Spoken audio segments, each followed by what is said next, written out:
What I believe they are doing is what I've been trying to do for the last 10 years, retain some sort of mystique in their relationship. I saw the news, or should I say news, this week that Ben Affleck and Jennifer Lopez, everyone's favorite back-together couple since Elizabeth Taylor and Richard Burton, don't follow each other on Instagram.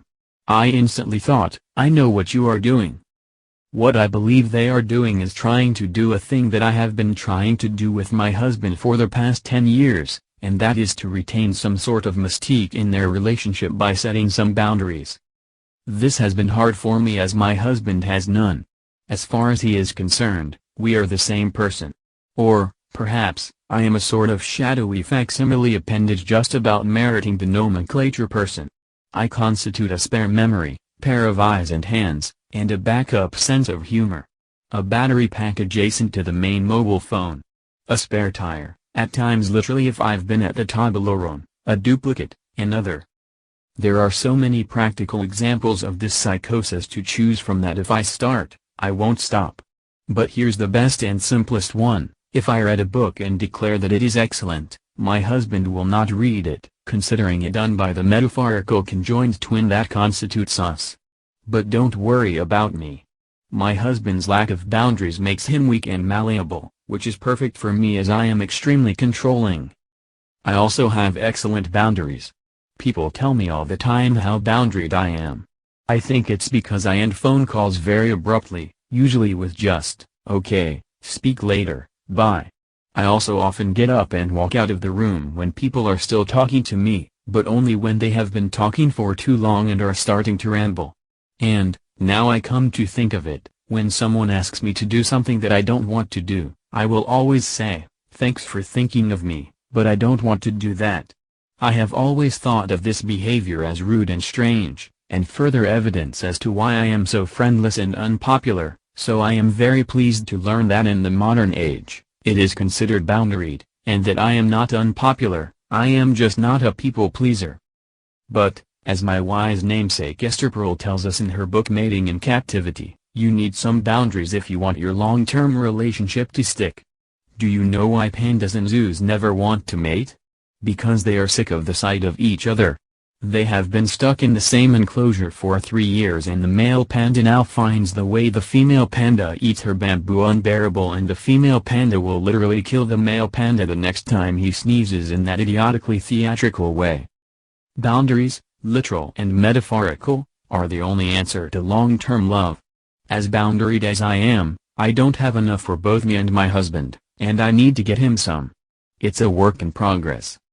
If we are to take anything from that other modern sage, Sally Rooney, and her new book, Beautiful World, Where Are You? It is the main character Alice's exhortation that people who are intentionally famous are deeply psychologically ill. By that token, Jennifer are fully crazy, and surely the first things to go in the knee slide to madness are boundaries. I'm just brainstorming here, but my money is on this couple referring to themselves as Jennifer in private, wearing matching pajamas as a joke, not joke, and asking each other about outfits and hairstyles 15 times a day. But, one or other of them has clearly read Mating in Captivity, and not following each other on Instagram is the one concession they are willing to make to having these so-called boundary things. Or, wait, a terrible thought has just struck me. Maybe Jill is the one with boundaries and Affleck has none. Ye gods, I am living a parallel life with Jenny from the block. Has Jill banned Ben Affleck from her cleavage and highlight her Instagram main feed because he can't really deal with the separateness of the thing and is, further, not following his patchy, unfiltered account simply to make a point?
talk later, bye. I also often get up and walk out of the room when people are still talking to me, but only when they have been talking for too long and are starting to ramble. And, now I come to think of it, when someone asks me to do something that I don't want to do,